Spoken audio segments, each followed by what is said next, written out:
This is the main processor to flight controller communication test.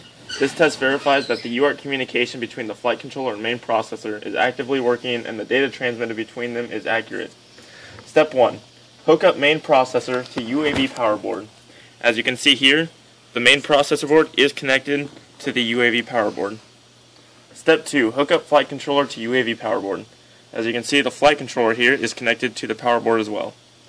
Step 3. Connect main processor to flight controller. The main processor is connected through the flight controller output into the flight controller through the MP output. Step 4. Attach PDI programmer to programming header on main processor. You can see the PDI programmer is connected to the USB port to the programming header. Step 5. Attach PDI programmer to programming header on flight controller. As you can see, the PDI programmer is connected to this laptop to the programming header on the flight controller. Step 6. Connect 11.1 volts to UAV power board. As you can see, we have the power board connected through here, hooked up to our power supply, which is now set to 11.1 volts. Step 7. Load flight control test.hex onto main processor. That's on the screen over here. Alright, so find the microcontroller, then we come in here and find the flight control test file and load that onto the main processor.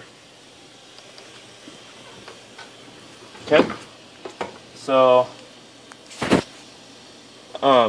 now we will load flight control test.hex, or sorry, mpcomtest.hex onto flight controller. So I have mpcomtest.hex loaded in, and I'm going to program.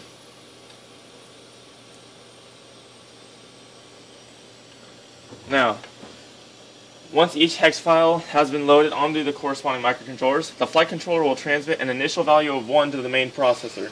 The main processor will then receive this value displayed on its status LEDs, delay approximately 500 milliseconds, increment the value by 1, and transmit the new value back to the flight controller. The flight controller will then receive the new value displayed on its status LEDs, delay approximately 500 milliseconds, increment the value by 1, and transmit the new value back to the main processor. Steps 10 and 11 will repeat until a value of 255 has been reached. As we can see, the main processor has received an initial 1, and this one, being even numbers, meant that it received its first number as a 2.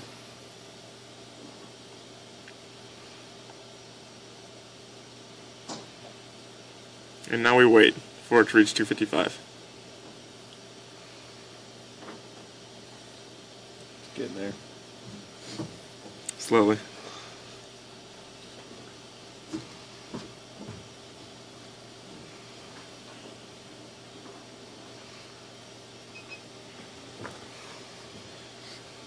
Now as we see, we have a value of 255 on the status LEDs of the main processor and a value of 254 on the status LEDs of the flight controller. The pass condition for this test is that one device displays the 255 and the other displays 254 on their status LEDs. The fail condition is that the flight controller does not display 254 or the main processor does not display 255. As you can see from this video, this test was a pass.